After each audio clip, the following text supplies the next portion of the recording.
Hello, ready to tune in to the news bulletin today, April the 11th, coming first with local news. COVID-19 epidemic has caused severe impact on wood and wood exports.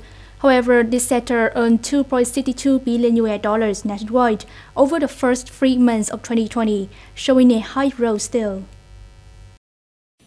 According to a report of the Department of Agro-Product Processing and Market Development, besides rice, wood and wood products are exported, earning a high growth rate during the COVID-19 epidemic. Particularly, the export of wood and wood products in the first 3 months reached $2.62 billion, up 15.9% over the same period. The United States, Japan, China, and South Korea continue to be the largest import markets for these made in Vietnam products, accounting for 82.5% of the total export value. The COVID-19 epidemic will cause impact on Vietnam's export of wood and wood products, this department added. In fact, many exporters are struggling to import raw materials. Besides, orders approved have been delayed or cancelled due to this epidemic. An estimated 89% of aircraft of Vietnamese airlines are temporarily suspended due to the COVID-19 pandemic. While these airlines still have to pay for aircraft rentals, financial damage had reached roughly 40% of the annual revenue, and there is no sign of stopping.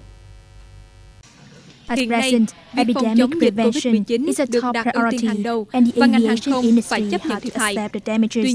However, local airlines are asking the government to consider an exemption of the environmental protection tax on jet fuel within the next 3 months. The reason is that the environmental protection tax is calculated by fuel prices, making up a large amount of cost every month.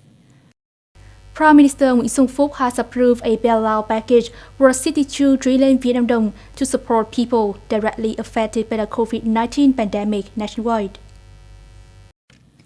Under the package, employees who take unpaid leave and those who have their labor contracts suspended for at least 1 month will receive 1.8 million Vietnam dong each month.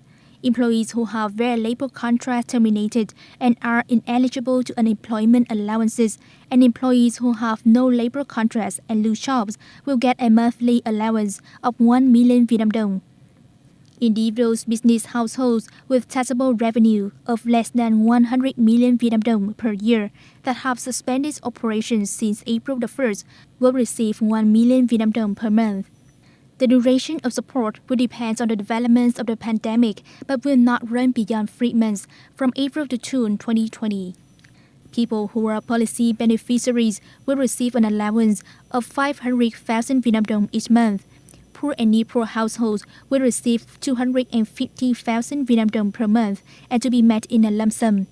The government assigned the Ministry of Labor, War Invalids and Social Affairs to lead and instruct the localities to identify the eligible beneficiaries of this policy. World News. U.S. President Donald Trump said he will soon announce the members joining a council which focuses on reopening the U.S. economy. Members of the council will be announced on April the 13th, Trump said at a press conference yesterday. Some sources said the council will include the Treasury Secretary Steven Mnuchin and Senior White House Economic Advisor Larry Kudlow. President Trump further said that the suitable time to reopen the U.S. economy will be the most difficult decision for him. I'm going to have to make a decision, and I only hope that it's the right decision.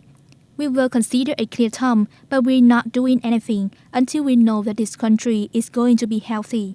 We don't want to go back and start doing it over again. The U.S. had reported 3,206 additional cases and 1,975 more deaths, bringing the total number of cases from COVID-19 in the country to 501,272 confirmed cases and 18,666 deaths. WHO General Director Tedros Adhanom Ghebreyesus said COVID-19 pandemic has been slowed down over the past several days in some European countries like Spain, Italy or France. However, it could become a big mistake if these countries lift the lockdown measures too early. I know that some countries are already planning the transition out of stay-at-home restrictions. WHO wants to see the restrictions lifted as well, but lifting the restrictions too quickly could lead to a deadly resurgence. The way down can be as dangerous as the way up if not managed properly, WHO General Director said. His cautions came after some European countries start lifting some of their travel ban and social distancing measures. Austria and Denmark will reopen preschool and primary schools starting next week. Spain allows employees back to work in some specific industries. Italy will reopen bookstores, children and newborn clothing shops. That's all for today's news. Thank you for joining us and goodbye.